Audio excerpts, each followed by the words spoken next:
গোঘাট থানার উদ্যোগে গোঘাট থানার ক্যাম্পাসে রাখি বন্ধন উৎসবের পাশাপাশি চলল রক্তদান শিবিরও। এই রক্তদান শিবিরে রক্ত দেন পুলিশ অফিসার থেকে শুরু করে মহিলা কনস্টেবল এবং সিভিক ভলেন্টিয়ার। এর পাশাপাশি সাধারণ মানুষজনও রক্ত দেন এই ক্যাম্পে। এই রক্তদান শিবিরে মোট 50 জন রক্তদাতা রক্তদান করেন বলে জানা যায় এবং থানা চত্বরে ছোট ছোট ভাই বোনেরা এসে খাঁকি উর্দি পরা দাদা দিদিদের হাতে রাখি পরাতেও দেখা যায়। ঠিক কী ঘটল আজ গোঘাট থানা চত্বরে, দেখতে থাকুন এমডি নিউজ সবার আগে সব সময়।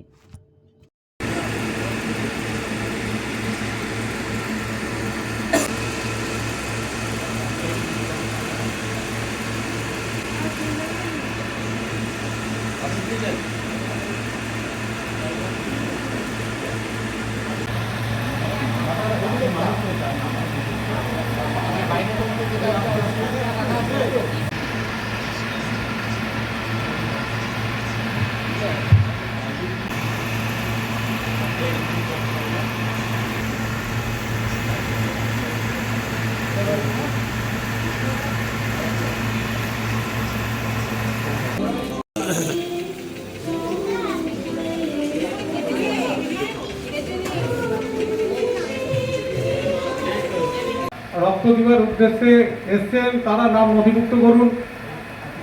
আজ রাখি পূর্ণিমা, আজ এক শুভ দিন।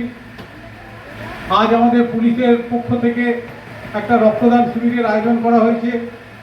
অনেক অসুস্থ বাচ্চা বা দরিদ্র মানুষ আছে যারা রক্তের অভাবে দিনাতিপাত করছে। আমরা চাই আমাদের এই এত পরিশ্রমের মাধ্যমেও যে আমাদের সমস্ত পুলিশ পার্সোনাল এবং তার পরিবারের লোকেরা যে রক্ত দিচ্ছে সেই রক্ত তাদের কাছে যাক এবং তারা সুস্থ থাকুক, সুস্থ স্বাভাবিক হোক। আমাদের এই যে রক্তদানের আজকে শিবির, সেখানে যারা রক্ত গ্রহণ করতে এসছেন বর্ধমান মেডিকেল কলেজ এবং আরামবাগ মেডিকেল কলেজের যে সমস্ত ডাক্তারবাবু, নার্স বা যারা আছেন টেকনিশিয়ান, তাদেরকে ধন্যবাদ জানাই।